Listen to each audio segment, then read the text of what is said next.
This time on Watchers of Tomorrow, Worf tutors Geordi, then dies.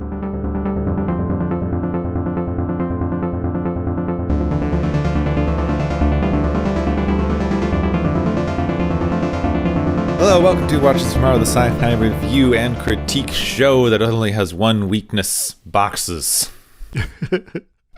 My name is Gep, and I'm joined as always by my friend and co-host, Dr. Izix. Hi. And this week, I finally remember what episode we're doing. Yes. It's called Transfigurations, and that title is about as descriptive as the episode itself is, really. Yeah. Just if you haven't listened to the last episode we did before our big 200th episode we did last time, I said that I'd watched this episode and I'd written a script for this episode, and then I'd looked up the episode to be able to say next time on, etc. And it blanked out of my head, and I can't. Now I have it because I have the script actually up in front of me, and it's kind of reminding me what happened. But yeah, for me, it helps remembering it by where it's placed in the season, and that features a guy who glows, which reminds me of a gag from C-Lab 2021, where this guy who's basically a complete fraud shows up and is trying to use fake, Eastern philosophy stuff to try to, scam the crew. But then he powers up and is shooting chi powers, and he's like, you don't want to mess with the glowing, because he's glowing. And yeah, so it's like, oh, he was both a fraud, but also correct. What? I think that's why C-Lab is not super well remembered. Well, 2021, it's goofiness. I think one of the main things with this episode and how well it sticks with anyone is I was looking at the guest stars to remind myself what I need to read in a minute, and I saw the one guest star. I was like, oh right, that subplot was in this episode. Yeah. So yeah, this is a great episode, isn't it? Yeah, it is highly important because it implies that Geordi gets past second base. Yeah, finally. God, we've all been so wanting Geordi to finally get some on this ship. It's been the chief concern of someone, apparently. Geordi, I guess. Yeah. So yeah, this is Transfigurations. It is written by Renee Esquivaria, maybe? Esquivaria. Would help if I ever heard these names out loud. He wrote The Offspring, which we talked about a little bit ago. Going to go on to work on DS9 and co-write Trials and Tribulations, which is one of the best episodes of DS9. Indeed. And he goes on and does other things, like some episodes of things like Castle, or 44 episodes of 4400. Castle's that show that I wanted to like and really didn't, because I like the people who are in it, but it's such a just bad generic cop show. Yeah. If you could extract the cop elements and just have it be about a quirky writer who deals with weird people, then that works. But yeah. Why didn't they just let Nathan Fillion do Murder, She Wrote? Because that's what they're doing. Why do they have to have this whole train to be a cop subplot thing going on? Just let Nathan Fillion do Murder, She Wrote. That would be great. He also wrote 18 episodes of Carnival Row. Have you seen that yet? I have not. I have heard mixed things. Yeah, it deserves mixed commentary on it, I suppose. Some parts of it I really like. Some of them are you serious? I've heard everything from, oh, that was great, if a little bad, to, unfortunately, this person worked on this show. Which I think was the most recent thing I've heard about Carnival Row. Oh dear. But yeah, so sometimes adapting novel series works. Sometimes it gets confusing. Anyway. Now we have guest stars. Not as many guest stars as other times. I just finished writing a script for something that is an entire page of guest stars, so that's going to be fun in a few episodes. Mm-hmm. This one only has 3, and that's easier. Oh, 3 of note, yes. So we've got Mark Limora as John Doe. Mm-hmm. And we don't know anything about him because he's John Doe. So great. That was easy. He has a bumpy forehead, like alien thing going on here, and that's kind of it for most of the episode. Limora started acting in soap operas. He was in All My Children for 11 years. He was also made appearances on As the World Turns and One Life to Live. He also appeared as a guest star on more modern series like 30 Rock and Law and Order SVU and The Sopranos. Mm-hmm. I'm going to have to stop mentioning Law and Order SVU at some point because it's in everyone's fucking filmography at this point. It's been going for so long. It's like we need actors, anyone with a pulse, please. Yes, come be on any our guest show. star, anyone who has ever worked even remotely near TV, please, we need you on this show right now.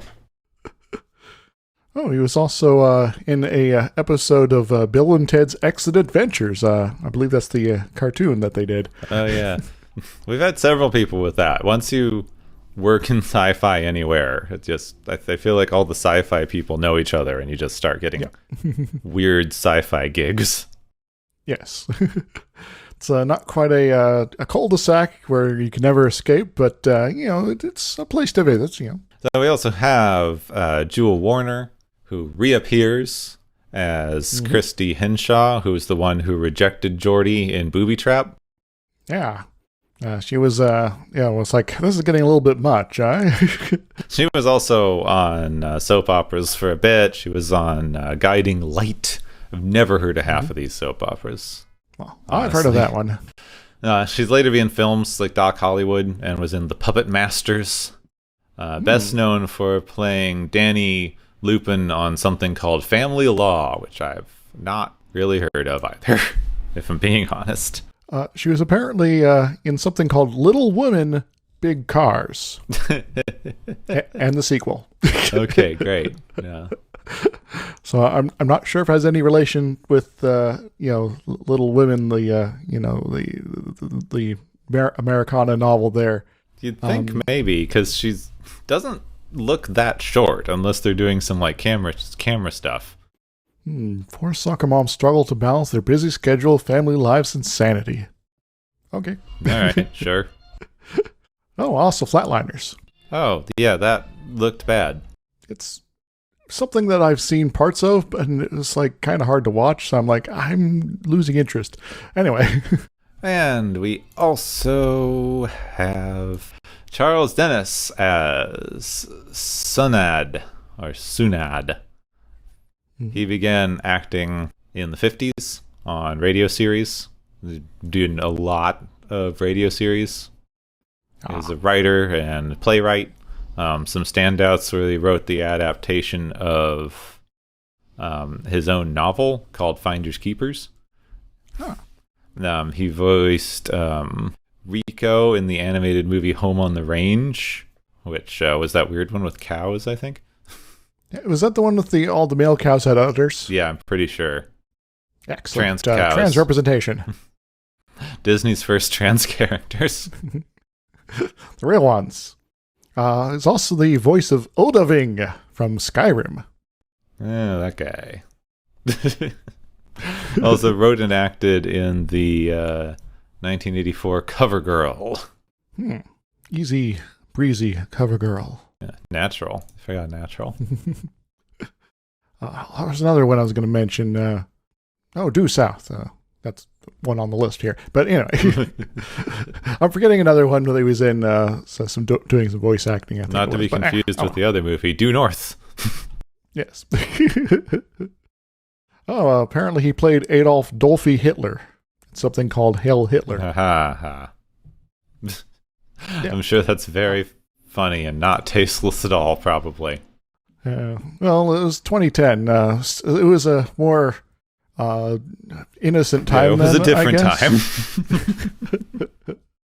We can't judge 2010 by the standards of today. Now, there is one more character I do want to mention real quick. Who's played by Patty Tippo, Nurse Temple. Mm. You know, as opposed to Nurse Chapel. Yeah. Yeah. Yeah. Ha. Yep. I feel like they could have been a little more clever there, but Maybe Nurse Mosque. I don't know. yeah, eventually you start getting a little too something. Nurse Cathedral. Nurse Abby. That's better. See? Yeah. So this episode's a little weird. So we'll figure out what's going on together as a family as we gather together around the glowing man. He'll keep us warm and happy and alive.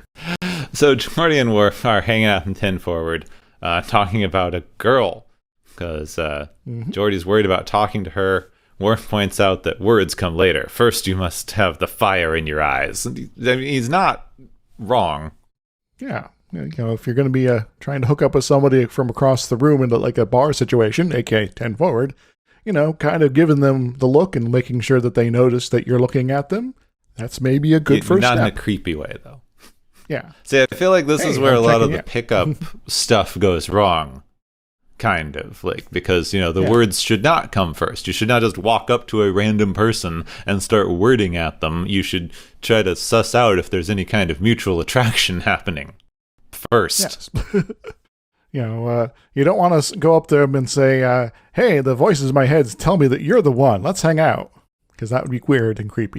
Better than some of those. They're better than some pickup lines I've heard, honestly.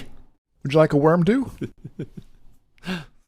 Hey, Cecil, what's a worm do? It's a little critter that goes like this as I'm moving my finger like a worm. It needs to be workshopped. If I first encountered that one on Red Dwarf, and it worked as well for the person using it me doing it on the podcast. Anyway, especially since you have to describe it on the podcast. Anyway, girl in question, Christy, comes over to get drinks and tries to talk to Geordi, who is not articulate and probably should have gone with Worf's advice in the first place.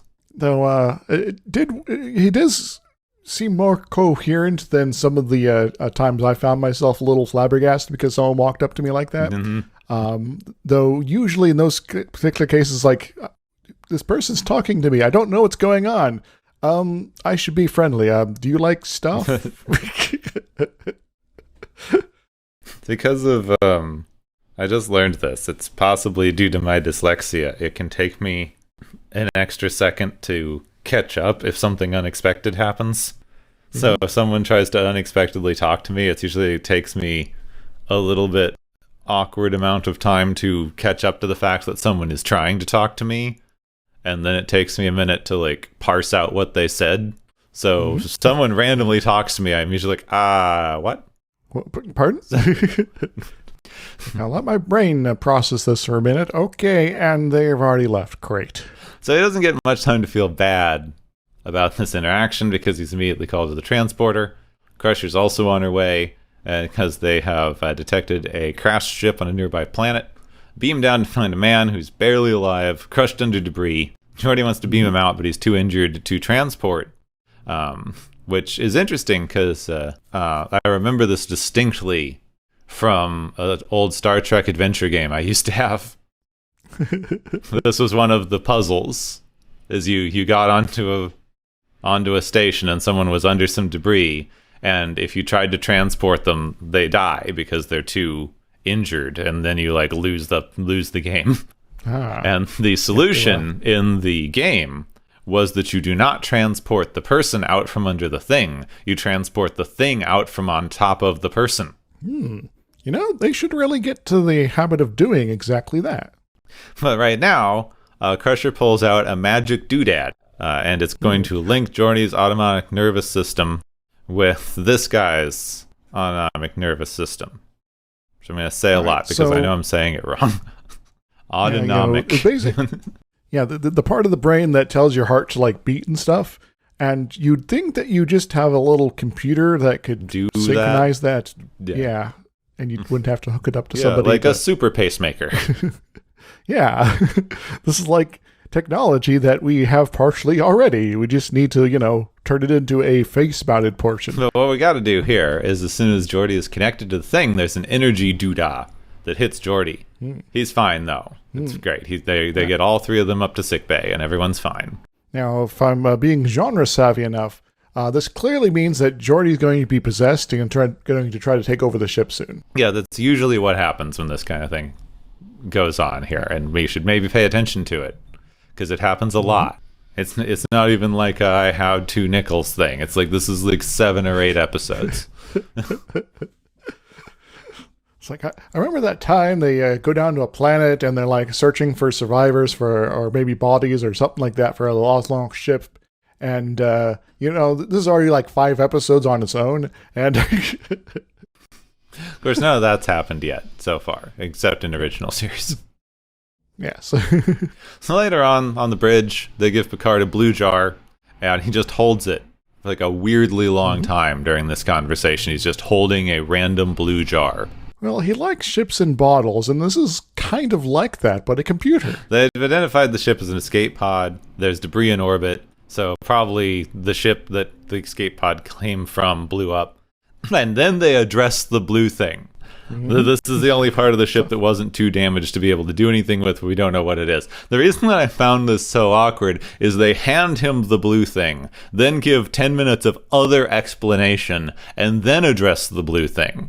Yeah. Whereas in a normal conversation, you would walk up with a blue thing, talk about the other thing, and then say, and also this blue thing, and then hand it to the person. So he's not standing there going, why am I holding a blue thing? Well, maybe Picard thought it was pretty, and like before the scene starts, like, give me that. Yeah, they just walk up and say, ooh, blue. Yeah. I like blue bottles. Little, strands of fiber optics poking out the end. This is great. Is that Romulan? Oh, damn! Now I'm holding it. Well, now it would be awkward to put it down. Well, I can't drink it. I can pretend like I'm enjoying its appearance. Now in sickbay, Geordi feels amazing. He's great. He just runs off, basically. The new guy, who they've now named John Doe, is not feeling amazing. But he's probably going to live, even though he's like crushed to death, essentially. Yeah, your bones will come back together because we're Star Trek people, and also you're amazing. Well, so Picard comes to check on him, and Crusher explains that she actually could do nothing for the guy. He's mostly just healing like this by himself. Huh. Cool. Let's collect some of his cells. Yeah, maybe it could be study great. them, maybe. Also, his body's mutating for reasons she doesn't understand and can't identify. To be immortal, but also a mutant. Will that be okay? So back in 10 Forward, Geordi and Data are talking about the blue tube, because this blue tube is evidently very, very important. Yeah, so it's they figured out they can't drink from it, but it might be able to tell them information about our mystery man. Yeah, this is apparently a flight storage doodah. It's a blue box, as it were. Yes. You see, in the far future, the black box is retired, and Worf is just about as bored with this as I am, because he wants them to stop talking about this and drink. Yep. Which is kind of amazing, given how over the course of the series we find out that Synthahol kind of like really weak. Yeah. So Geordi agrees because he sees Christy walk in, and he goes and flirts with her immediately. Just great. And Worf goes, a good student. I taught him. Yes. I've given him the confidence to walk up to a lady that's already rejected him once, maybe twice. I'm not sure yet. Anyway. This is why nobody can date on this ship, because there is no alcohol. No, it's all synthetic, magical alcohol that gives you a slight buzz for 5 minutes. Which would be great. Like there's plenty of times I've wanted that. But yeah, drinking. If you want to taste a good drink, you're going to get alcohol, and it's a problem. Though it sounds like this stuff tastes terrible, so I'd still have the same problem. You need to go for the green stuff that Guinan keeps. Every time they talk about Synthahol, they're like, I mean, it's great for not getting too inebriated while you're on a spaceship, but it's nothing like real wine. Yeah. Now, there is one person who has an exception to this, and but we haven't run into 7 of 9 Yeah. yet. So John Doe's woken up. He has no idea who he is, why he's here, or how he got there. Well, given you don't know these things, do you know where you come from? Nope. No? Well, I'm all out of ideas. Let him stew here for a while. So he recovers pretty quickly, and something about a month later, he's ready to do walking therapy. Sort of works. Mm-hmm. Picard arrives just in time to catch him, which is lucky that somebody showed up to do that. Doctors. Yeah, Crusher like catches him once earlier in the conversation, but then is just kind of standing there once Picard shows up, and then Picard has to catch him, and it's like, do you only catch him once? Yeah. So what's up? This is why you never see anyone doing physical therapy on this ship. They're bad at it. Yes. He still doesn't remember anything, even after a month. It's annoying for everyone, really. Because every one of these conversations, like, you remember anything yet? No, damn. That would have been inconvenient if you'd remembered something. No, I guess in terms of the what the ship's up to, this is okay. They're like on a charting mission, so they're like, yeah, we're just going around and looking at stars. So yeah, you could just hang out. It's fine. You're not inconvenient. It's great. We're good. Don't worry about it. He's also getting pain from his random mutations, and Crusher still doesn't know why that's happening. Have you checked out for radiation? Maybe he's or maybe like some sort of green ooze. Yeah, the ooze.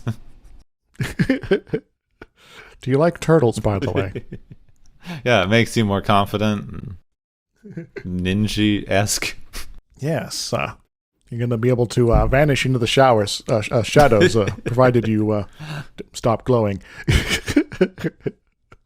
Yes, the turtles vanish into the showers, because the showers are connected to the sewers, you see.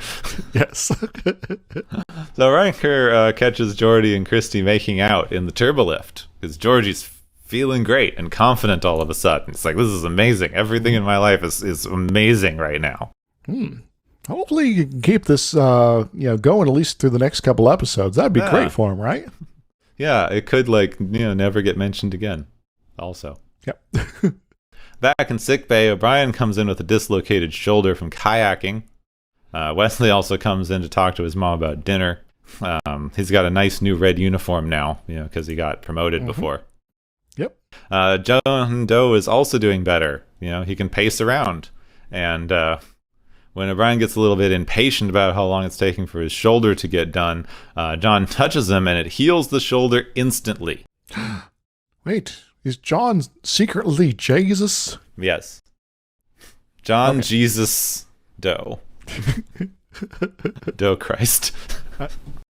Now, this also means, obviously, that O'Brien's never going to have a problem with his shoulder ever again. Yeah, I mean, it's not like he healed it badly.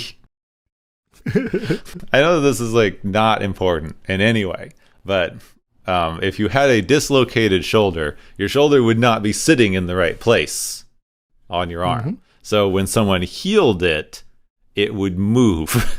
Yes. Instead of sitting completely still.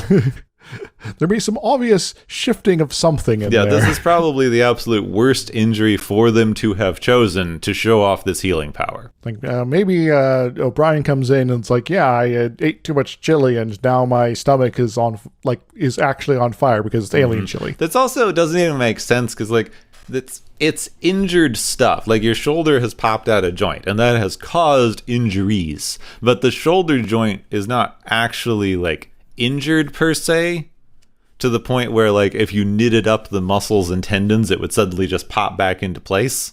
No. You'd need to put it back and then do the healing thing so that you wouldn't get the swelling and inflammation that you would normally get from it. But this doesn't make sense medically, is what I'm saying. Yeah. There are a few other things that don't make sense, but for this one, I do have an explanation. Yeah, he popped it back in before, and now he's just dealing with the other stuff. Well, that's maybe the easy explanation, but I was going to say, we've already seen in this episode that Crush is terrible at physical therapy, so maybe she doesn't know what a dislocated shoulder looks like. Yeah, that's why O'Brien keeps having them. What kind of doctor actually diagnosed you with dislocated shoulder? This is a wrenched whatever mousehole here. It's former head of Starfleet Medical? Yeah, I mean, possibly. So former head. Yeah, that's why former. That's why she came back. Like, I cannot All get the difference between a torn rotator cuff and a dislocated shoulder.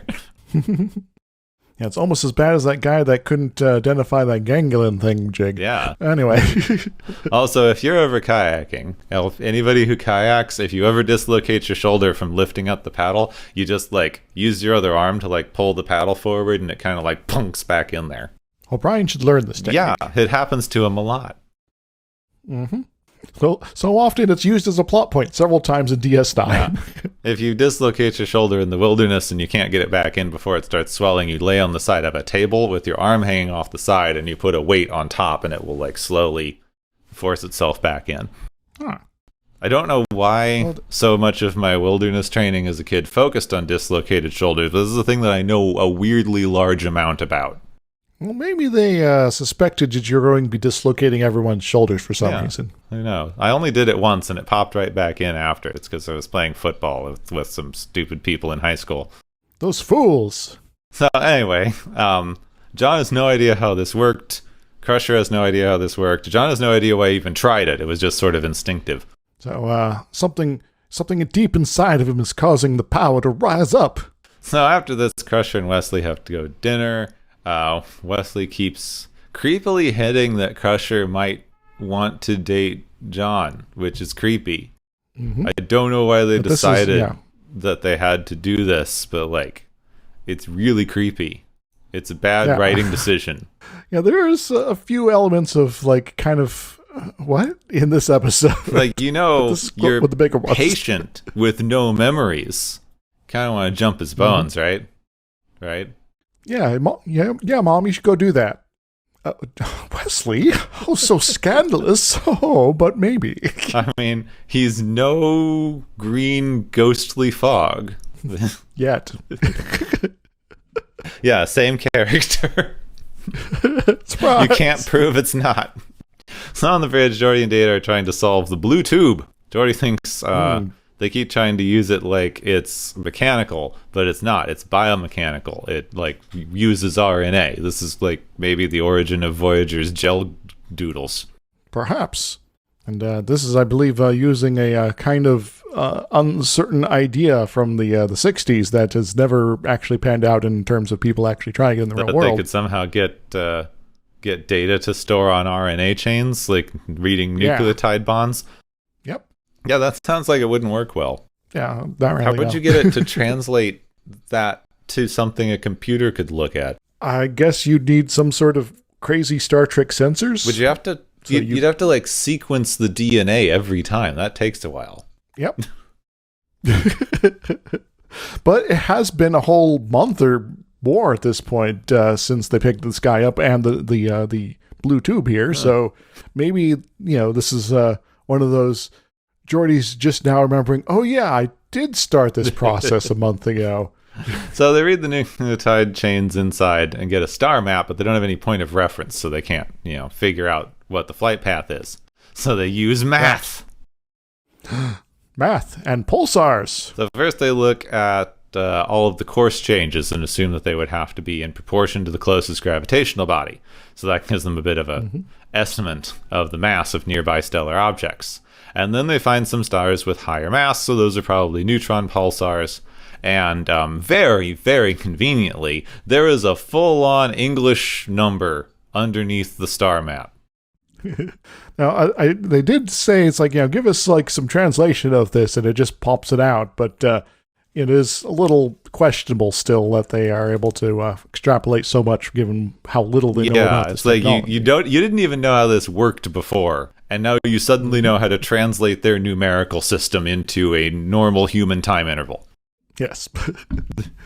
And then in terms of like astronavigation, I have so many questions and problems with this particular scene that it might take a little bit for me to go through them. But the shortest one I can bring up is that they then say, it's like, oh yes, this is so many parsecs away, and it was like 3, and it's like, in Star Trek terms, that's like just around the corner, and then they're like, oh yeah, it's going to take us this many days and weeks or whatever to get there. Okay, so how many like is a parsec measured in like square light years or what? Parsec's a distance. I can look up the exact distance here, but it's based in taking parallax measurements here, and so that's the origin of it, and so 1 parsec is 3.26 light years. So there should not be that many stars. Nope. This is a very, very dense area of space, apparently. This is obviously they're writing the science technobabble for the plot and not knowing what they're talking about. It's better than making the Kessel run in under 3 parsecs. Mm-hmm. Which I get it. I know people have said that it's like some sort of routing thing, but no, they misunderstood what they were saying, and it's fine. Yes. You've forgotten that the stormtrooper bonks his head on the door. This is not a serious movie. Nope. Right. They tell John they found a way to get him home, and he freaks out. It's like, no, I don't want to go home. You can't take me. You can't make me go. I don't remember why, but going home is bad. Badness there. I'm going to run away. I was probably running from them. Under no circumstances take me towards home. No, don't do that. Picard understands, but he's like, well, it'll take us a minute to get there, so don't worry. I'm sure it'll be fine. Yeah, we'll figure out why you're mutating before then, clearly, and where are you running? Yeah. He's like, do not under any circumstances take me home. It's like, I'm sure you'll feel better once we get there. Right. Yeah, so great. Yeah. So Crusher and John go to hang out. John thinks the ship's cool, and the people are different than where he comes from, but he can't remember where he comes from. But, they're all friendly and stuff, which feels different than where he's from. Like, people don't work together where he's from for some reason. There's some sort of antagonistic society where everyone's trying to murder each other? Because we got like 15 of these already at this point. And also, he does like Crusher. They could make out and stuff, but he's on some sort of important journey or something, and that's too important. Well, if you could pause this journey for a little bit, there is other doctors on the ship, like Dr. Solar we've seen previously. Just transfer you could your switch doctors over. Still iffy, but better. Yeah, and, Crusher has to wait maybe like a 48-hour waiting period or something like that, just, for ethics to be checked off on the Federation's forms of everything here. And then you got to go. So now they've detected a ship that's approaching them really fast. We're 9.7, like as fast as the Enterprise can go. So these people seem like they're on par with the Enterprise in terms of technological advancement. And damn, they're in a hurry. They're going to be there in 10 hours. I guess, I don't know if they're still heading towards each other. It seems like that's really far away for how fast these things are going.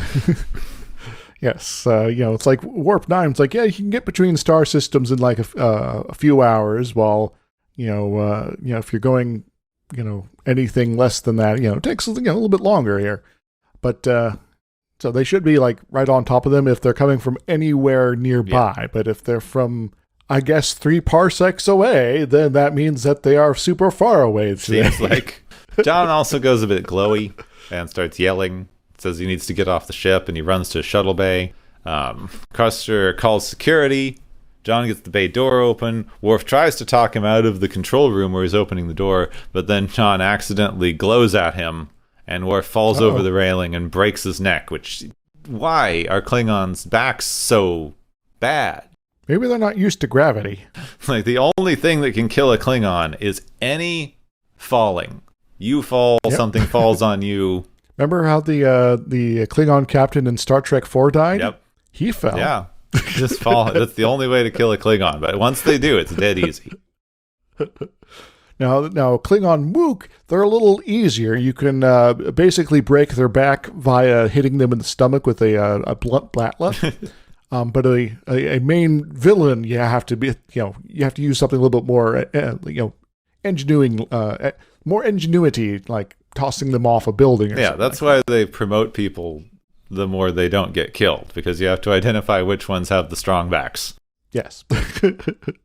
So Worf's dead. John runs down and glowies Worf, and he comes back from the dead. So now we've got a Worf zombie. Well, welcome to the zombie club, Worf. So Picard tanks down to the ready room and kind of yells at him for killing one of his crew members, but then he cured him, so I guess he's even.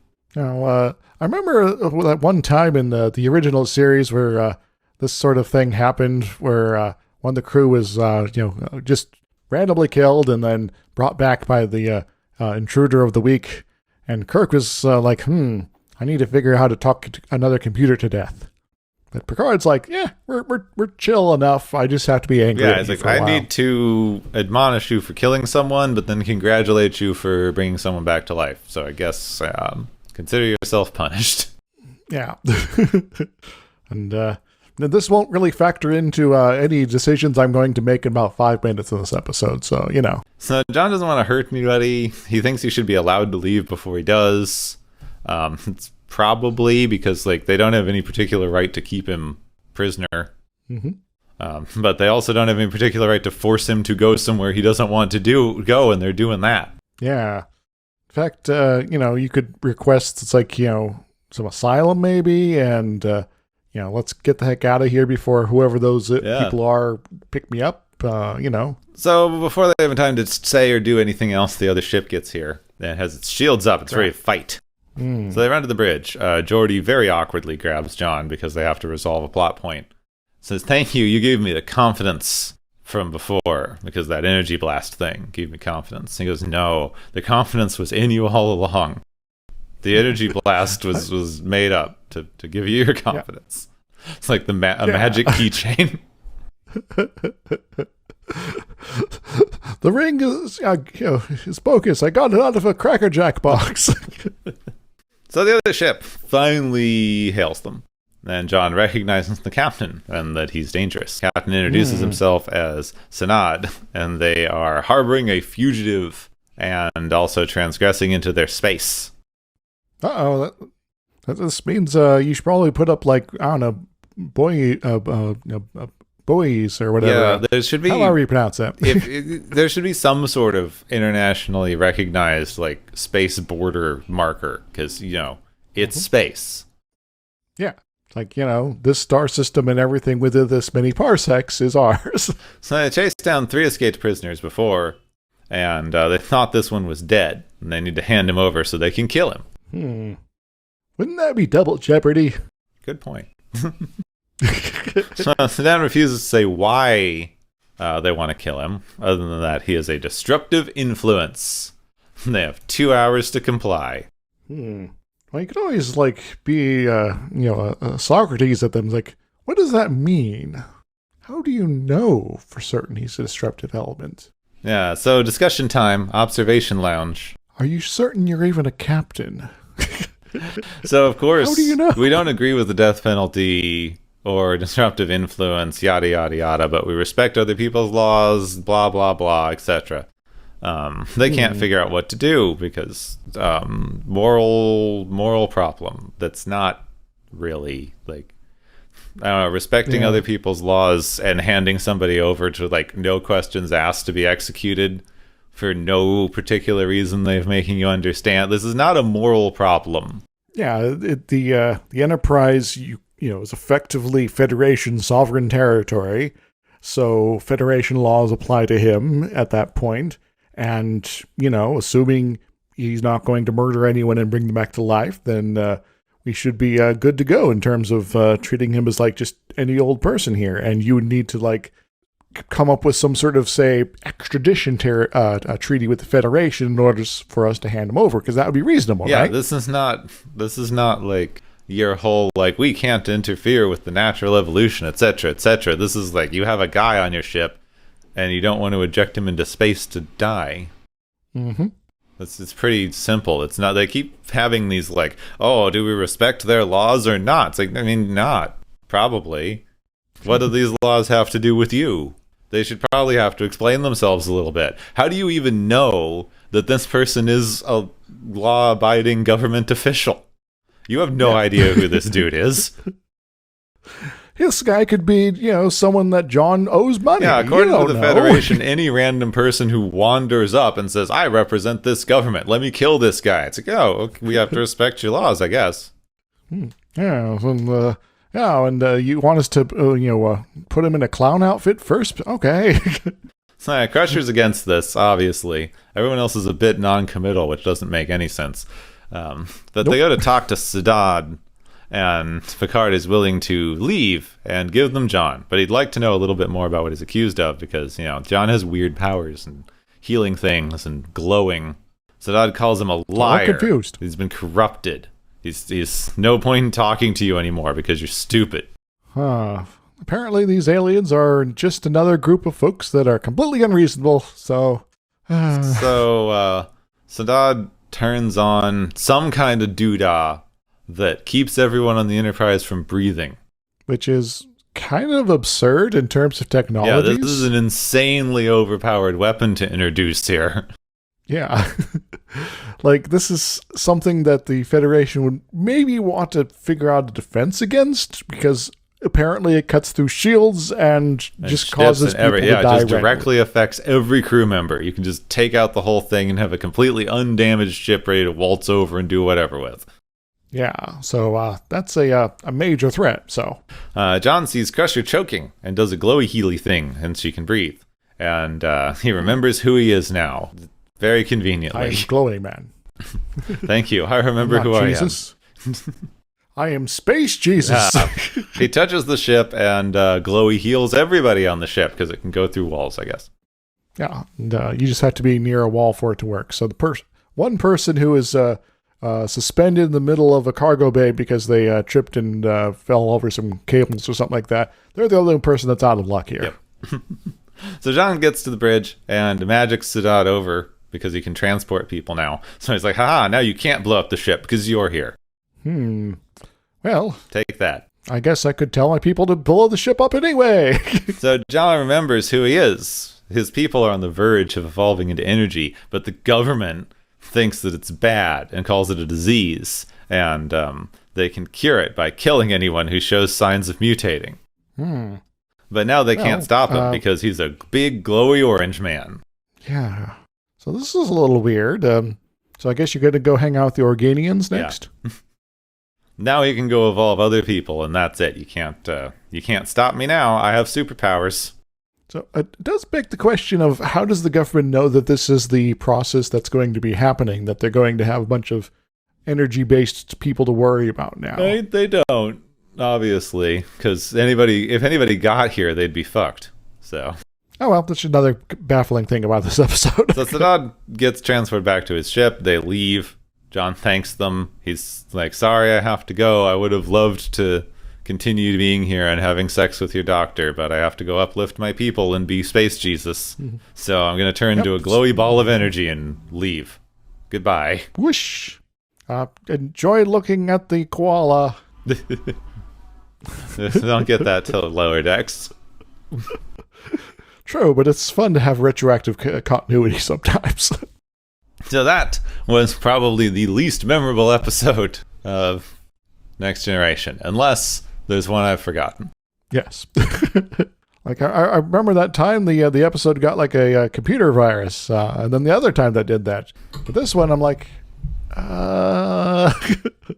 The literal only interesting thing about this entire episode, the reason that it's so unmemorable, is because the literal only thing it does that is interesting in any way and makes you think about anything happens in the last 2 minutes. Because that is kind of an interesting thing of this, like, you are evolving into a higher state of being, and that's going to threaten the government's power, and therefore they're executing people for just evolving. Yep.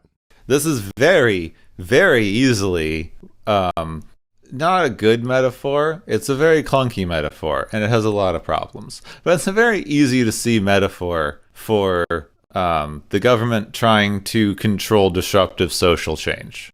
Indeed. And we've, in fact, run into this sort of dynamic previously. Remember that time the folks, they were going to pick up the people that crash land on the one planet dominated by the ladies? Yeah. And so it's like, we're going to have a social change here, perhaps, but we, the powerful people, don't want that to happen. So take these people away, otherwise we'll murder them. See, that one was way worse because they were like, we're going to like do a reverse sexism. Yeah. And so it was terrible, but in, kind of obvious ways. But, well, this one's like, but the way that they talked about that, the language that they used for that episode, and the language that they use for a lot of their social change episodes, is very indicative and telling for the way that they are trying to do this. Because they always say something along the lines of, you have to let your society evolve.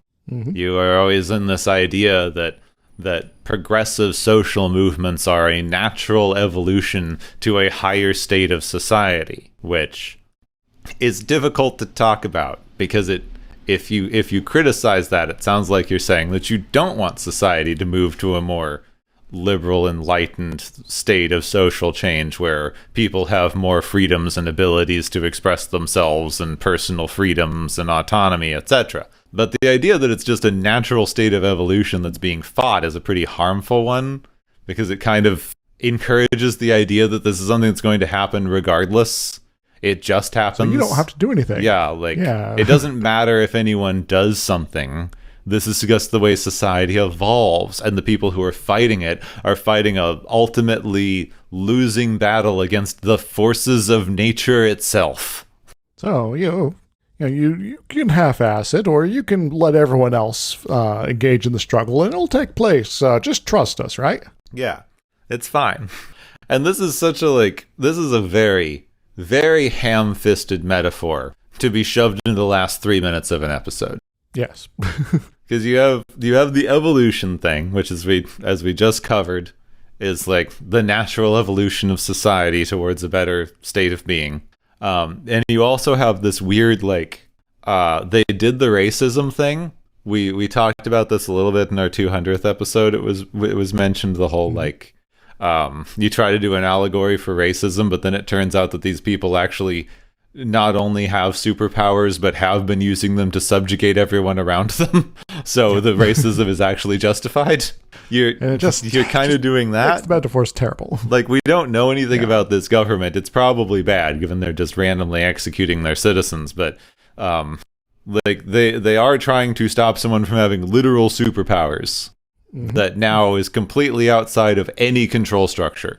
Yeah, what if these changes in people started up, and there, at that time the society that they had was amazingly open and friendly and everything like that, but because the processes were incomplete and not the evolution wasn't quite there yet.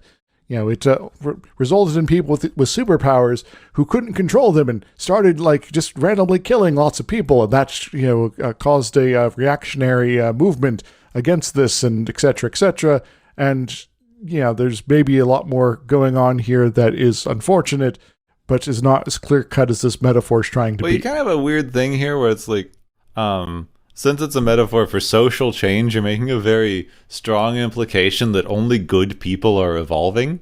Mm-hmm. Right now, you have this guy's here. No one can deny what's happening. He has the power to do basically anything he feels like, and he can uplift whoever he wants, etc. But what if now somebody like Sandad gets it, and he hasn't changed his mind about the way that society is supposed to function? And then he has godlike powers to do whatever the hell he wants. Indeed. So now you have this, would-be, superpowered dictator. And if John is unable to keep his focus everywhere simultaneously, and these are the only two folks, well, suddenly Sanad is, ruling part of his society as he sees fit, while John is little, SOL, and Sanad could start uplifting people that are like him, that want to enforce this order. And, now you just have super-powered people, some who are powerful and jerk-like. Or they wind up fighting each other, and you have the eternal standoff, like Alma and Anubis and SG-1. Yeah. It's like, we're just going to fight forever, and this will be totally okay, and we're never going to get tired because we're superpowered. Yeah, don't worry about it. Yeah. I think it's interesting that they specifically call out that like, oh, your society is better because everyone's working together and is good and being communal, etc. And then the way that they solve his society's problems is through the most individualist thing that could ever happen. Mm-hmm. You now have a savior This figure. one guy gets superpowers, and now I will save you all. Good job. Great. Yeah. Yeah, so this metaphor sucks. Yeah, but the real thing, the thing that is apparently the most important thing for us to remember about this metaphor is Geordi is getting laid and Crusher wants to get laid. That is like 90% of the episode. So that must be very deeply important to this metaphor somehow. Yes. Now, what if we dump most of the creepy sex stuff here, and in place have John learning about the Federation and how it works and all that sort of jazz here, and maybe some of the social movements that took place to make the Federation even possible. You'd be able to do some good world building for what the Federation's really about, how it works, as well as give him motivation to maybe try to be a freedom fighter for his people. Maybe don't have him have so many superpowers, including undo crazy super duper tech thing here. Just toss that can't breathe ray out the window, and the episode will be better for it. And he might be an energy being now, but maybe he's not, quote, at the end of his evolution. And, maybe his goal now is to try to help shield and protect others that are on the verge now from this tyrannical government, and build a wide movement, because maybe he realizes he might have, something that most of his people don't have at this point, but in order to actually be successful, to actually transform the society, he's going to have to do the hard work of helping people get through that this initial barrier by protecting them, and then from there build up a movement to encourage change in their society, and and overthrow the tyrannical dictatorship or whatever at some point, so that they can come together and be a better people, as they are able to then complete this journey together, as opposed to him just kind of wandering over the finish line. I think that's one of the main things that they just need. Like, I can see the like ghostwritten episode that you're doing. Mm-hmm. The main thing that goes wrong is because of the way that they like didn't do the metaphor. They didn't give it enough time to set up or do anything interesting with. They've kind of missed out on the entire reason that something like this like is dangerous. Because how do I say this exactly? They make it dangerous because the guy is going to have superpowers. Which, because you didn't give the metaphor enough time, that's really the only thing that we can say about what's dangerous with it, right? We don't have any other thing to think except like this guy's going to get superpowers, and he's going to use those superpowers in order to do something on the planet, and the government doesn't like that because they can't control people with superpowers, probably. Yeah. But what kind of made me think about this in an interesting way is because of the body changing part of the thing, the transition, as it were, it made me start thinking about how this could easily be an allegory for some of the stuff that we're doing with trans people right now. Yeah. The government wants to control them. The government wants them to not exist, wants to limit their ability to be and get medical care and transition. And essentially, the thing that you're saying is you don't want people to be visible in the world. And why don't you want people to be visible in the world? Because once somebody's visible in the world, other people who are like that can see that someone can exist visibly in the world and take inspiration from that. There was this really, really good book I just finished reading called Some Strange Music Draws Me In. Really, really amazing book. And it had a line in there about how the reason that governments try to control art and music isn't because they teach, it's because they awaken. They give you the possibilities, and you run with the possibilities once you have them. Like, because they had to shove the entire thing in the last 3 minutes because they were so obsessed with whatever weird romantic subplot things they were writing. Like, it's not an inspirational figure, which, like, you could have a pretty good allegory for the literal guy made of light being an inspirational figure. Yes. Being a visible person that will inspire others. I can see you now. Yeah, so I would actually, in terms of, my ghostwriting episode here, greatly reduce his crazy superpowers. Like maybe give him, immunity to being easily killed by these guys. So he's not going to go away, but, he doesn't have the ability to teleport people or, counteract crazy, technology or whatever, or turn into a glowing ball of energy and float away. He's now a glowing, luminous being, but that's most of what he can do right now. And the healing would work. The healing thematically functions.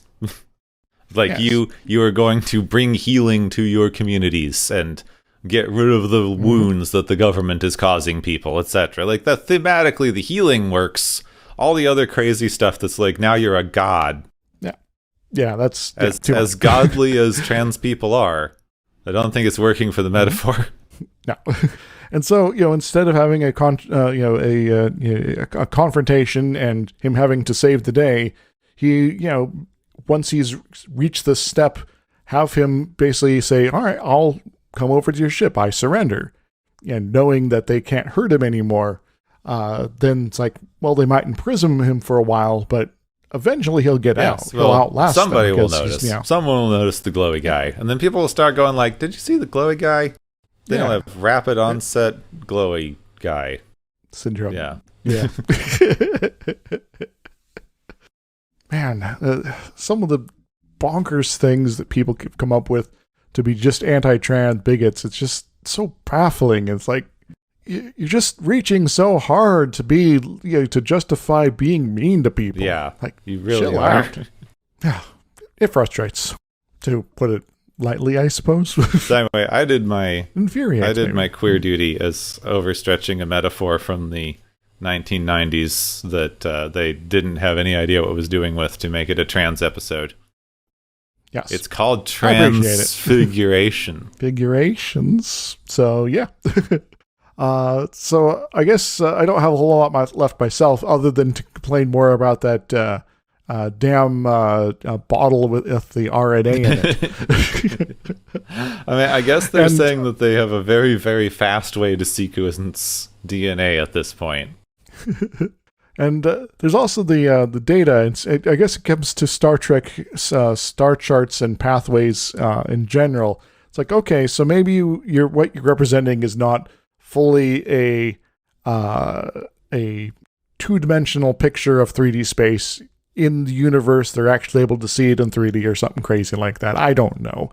But given what we are shown as viewers is someone conceivably in a warp-capable ship having to make massive course corrections around a pulsar to the point where you might as well have not gone this side of the pulsar in the first place. You're basically turning around almost in order to get from point A to point B. Why? I don't know. Because it saves fuel. Because you're slingshotting yourself around things to save energy. And how far away it looks like you are to this pulsar compared to where the position of all the other stars are. This seems like you're like maybe half a light year away. You wouldn't need to make a course correction of that scale really any differently than you would any normal star at that distance. Okay, so here's the thing. So, like, yeah, I agree.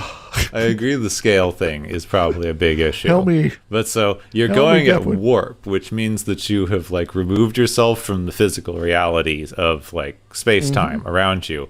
You're traveling on / bending, like, the fabric of space as you go through. So you don't have to make course corrections because of the gravity. Like, you're making some course corrections because the way that gravity folds space is also affecting the way you're folding space, and you're basically like having to make course corrections to stop having to drive over a bumpy piece of fabric in a straight line.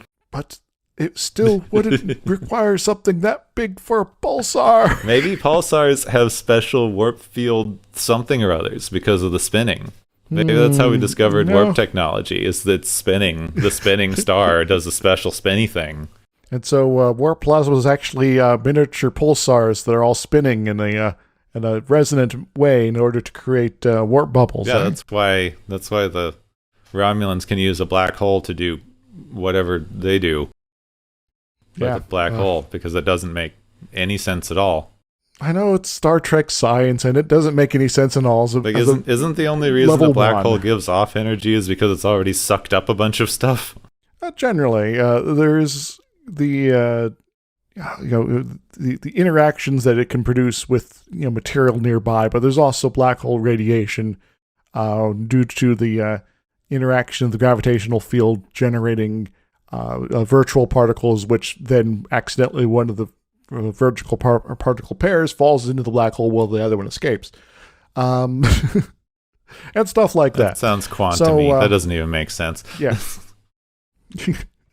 Yeah, quantum gets a little strange, especially near the edge of a black hole.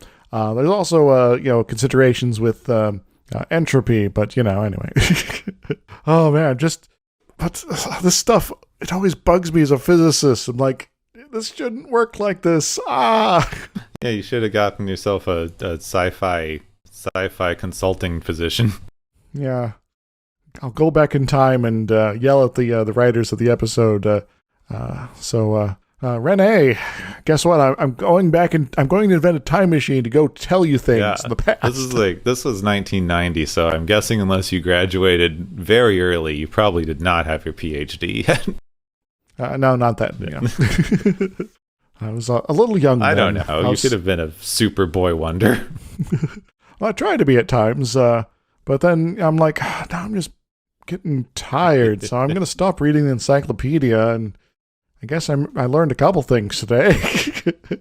Anyway, if you're being that bothered, then maybe it's time for the Galaxy's favorite game show. Woohoo!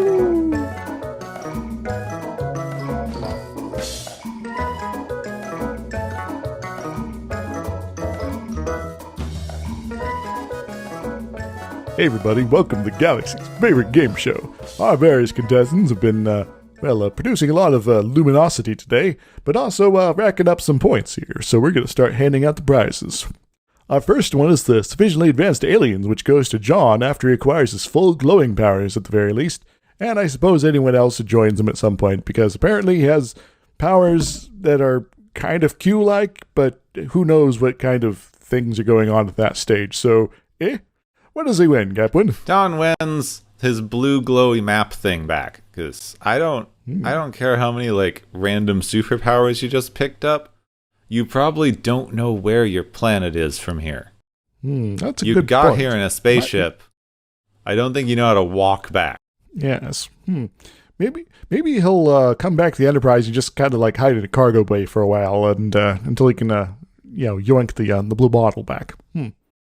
Our second prize is the Worf effect, which goes to Worf as he loses to a bunch of John's energy and, more to the point, artificial gravity, which promptly snaps his neck and spine, causing him to die. What does Worf win, Captain? Worf wins a safety feature that they should just have. When the ship detects someone approaching the ground at high velocity, it can turn the gravity off. That would be smart. So nobody snaps a spine. Or get crushed by a box, Just for some random examples. Yeah. And, maybe it'll also be convenient, if someone, is going to drop something off, a table by accident, suddenly it reduces the gravity around the thing that's about to impact the floor. That'd be nice. Anyway, our third prize is the booze-based electronics, which goes to the alien computer gizmo that looks like it comes in a jug of Romulan ale, and is a biologically encoded device on top of that. What does it win? It wins the Voyager cheese. The cheese that can cause the computer to get sick. Yes. So delicious, but yet so deadly. Our final prize today, of course, is the TV Love Story prize, which goes to Geordi and I forget her name already, the random love interest lady, because, we don't know how things go for them after this, other than she stops being, on the show. So she probably got assimilated by the Borg or something like that. What does Geordi win? Geordi, and also whichever random actor they keep pairing him with, wins a consistent guest arc. Because they've tried to give 3 different women consistent guest roles to be Geordi's love interest, and they keep losing interest in writing them 2 episodes in. And I don't know why they are so committed yet not committed to doing this. Yeah, it would be like something nice to have in the show generally. What more with a recurring love interest, even if you don't show them all the time, you can have them say, I don't know, show up when and be in danger, causing extra stakes for a particular character.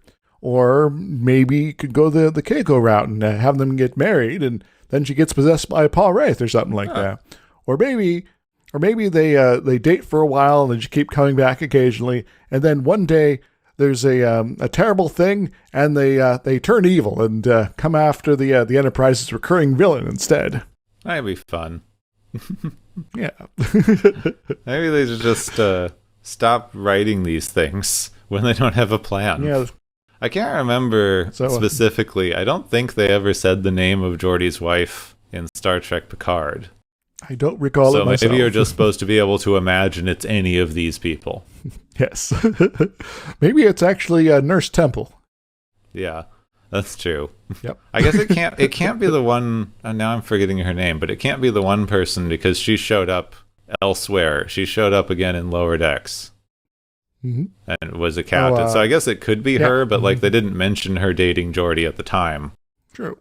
That would have to line up somewhere in there. Though I guess if they're both captains by then, it would make some amount of sense that they could have met up. Indeed, and maybe one of the reasons Geordi gets a place at the Fleet Museum there is he's in one place while she's flying around, and she can come home to him, as opposed to them being mutually always traveling and never meeting up again. Yeah, Geordi would definitely be a stay-at-home dad. Yeah, he gets to tinker with starships and enjoy the rest of his life doing such. All right, that's the show. So we've talked too much about love interests already, so I'm calling it. This is the galaxy's favorite game show. Woo!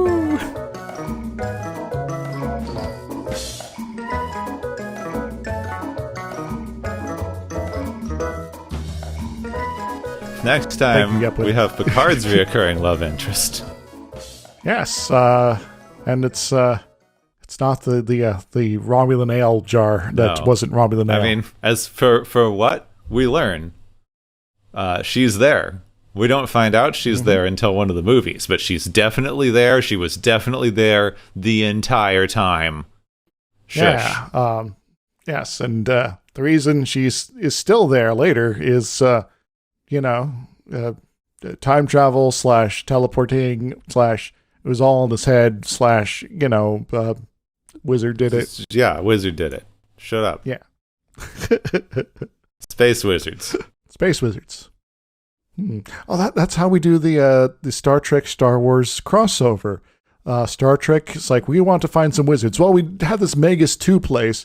Maybe they know where to find some wizards that can help us out. And they go there, and Magus 2 people are like, oh, welcome to the crazy dimension again. We're going to cut your ship in half again, but we're going to put it back together a long time ago in a galaxy far, far away. Have fun. Yeah, so you're saying that Magus 2 is the linchpin of the connected multiverse of science fiction. Yes. Just in the middle dimension. And you can go there and then get anywhere. It's like is that Sigil? What's the D&D planescape thing? Oh, Sigil's the city of doors, where there we go. There's a bunch of doors that can so it's just take Sigil. You anywhere. You can go wherever from there. You'll wind up in Sigil, and then you can go wherever. So Magus 2 is the Sigil of science fiction.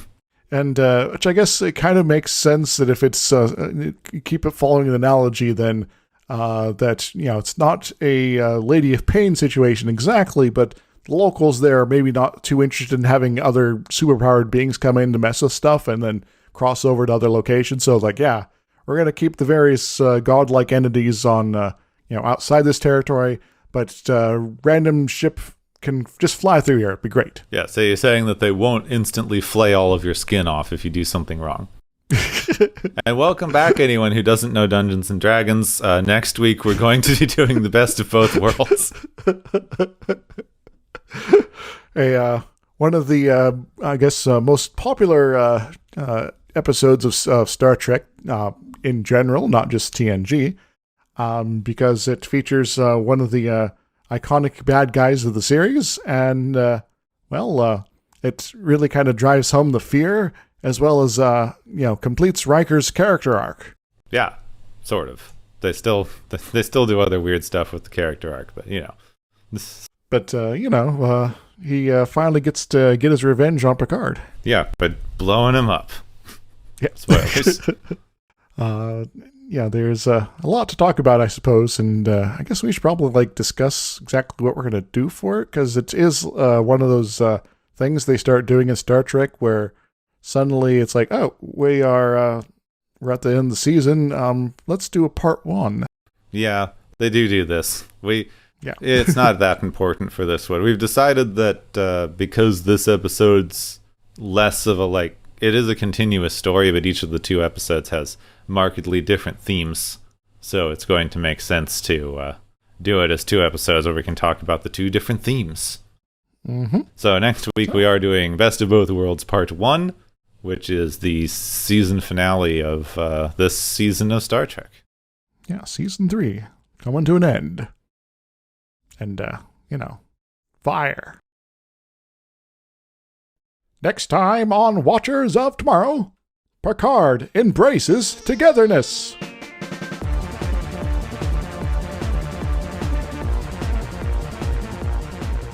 You have been listening to Watchers of Tomorrow, a podcast on science fiction media. Find and listen to Watchers of Tomorrow on Podbean, YouTube, Spotify, iTunes, Stitcher, Digital Podcasts, Pocket Casts, Google Play, and many more places where podcasts can be found. If you enjoyed our podcast, make sure to subscribe for more. And make sure to rate your experience or leave us a review. You may find Gepwin on YouTube as Gepwin and on Pillowfort. You may find Dr. Isix, on YouTube and Blue Sky. Music is Waveform and Mori's Principle, both by DRKRN, and Quirky Dog by Kevin MacLeod. Check out the Watchers of Tomorrow Discord channel. You may also find Watchers of Tomorrow on Tumblr. Make sure to share the experience of Watchers of Tomorrow with your friends, loved ones, enemies, alien overlords, and your doppelganger from the mirror dimension. Have a good day, and ahead, warp factor heckin' fast.